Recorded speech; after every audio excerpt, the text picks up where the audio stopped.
একজন ব্যবসায়ীর মাইন্ডসেট কেমন হওয়া উচিত? কনফিডেন্স থাকা উচিত, নাকি মানুষের কাছে কিছু জিনিস চাওয়ার অভ্যাস হওয়া উচিত? অর্থাৎ আমি একটা প্রোডাক্ট বা সার্ভিস বিক্রি করতেছি, বিক্রি কেন করতেছি? আপনি আমাকে টাকা দিচ্ছেন, এই কারণে আমি আপনার কাছে প্রোডাক্ট বিক্রি করতেছি।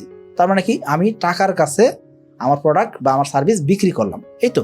এই জিনিসটাই তো সমাজের একটা নিয়ম বা ব্যবসার কালচার, তাই না? এই ক্ষেত্রে একজন ব্যবসায়ীর মাইন্ডসেট কেমন হওয়া উচিত? ব্যবসায়ীর মাইন্ডসেট কখনো ভিক্ষুকের মতন হবে না। ভিক্ষুক কি করে? বাবা কিছু দাও, অর্থাৎ সে নিচে হাত পাতে। আর আপনি যখন ভিক্ষুকরে কিছু দিতে আছেন, সেই ক্ষেত্রে আপনার হাত উপরে, তাই না? এর মানে কি, আপনি কনফিডেন্সের সহিত দিতে আছেন, আর যে ভিক্ষাটা রিসিভ করতেছে সে কি করতেছে? আপনার দিকে নত হচ্ছে, এবং কি তার কিন্তু কনফিডেন্স নাই। সো আপনি যখন ব্যবসায়ী হবেন, সেই ক্ষেত্রে আপনি সবসময় নিতে চাইবেন না। আপনি কি করবেন? আপনি একটা প্রোডাক্ট বা সার্ভিসের বিনিময়ে টাকা পাচ্ছেন। সো এটা কখনো গিভ অ্যান্ড টেকের ভিতর নেওয়া যাবে না। আপনাকে কনফিডেন্সের সহিত কাস্টমারকে জিতাইতে হবে, এবং কি আপনাকেও জিততে হবে।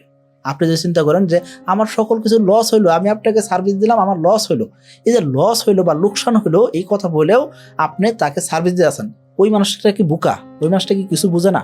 আপনার কাছে মনে হয়েছে কি ওই মানুষটা বোকা, ওকে বুঝাইলাম কি আমার লোকসান হয়েছে, তাও আমি আপনাকে সার্ভিস দিয়ে আসি, বা তাও আমি আপনাকে এই প্রোডাক্টটা দিলাম। এতে করে কিন্তু কাস্টমার আপনার কাছে আসবে বলে মনে হয় না। উচিত কি আপনার? আমিও জিতছি, আপনিও জিতছেন। কনফিডেন্সটা এরকম হওয়া উচিত, এবং কি উইন উইন সিচুয়েশনে যদি না যেতে পারেন, সেই ক্ষেত্রে ওই ব্যবসাটা কখনোই সফল হবে না।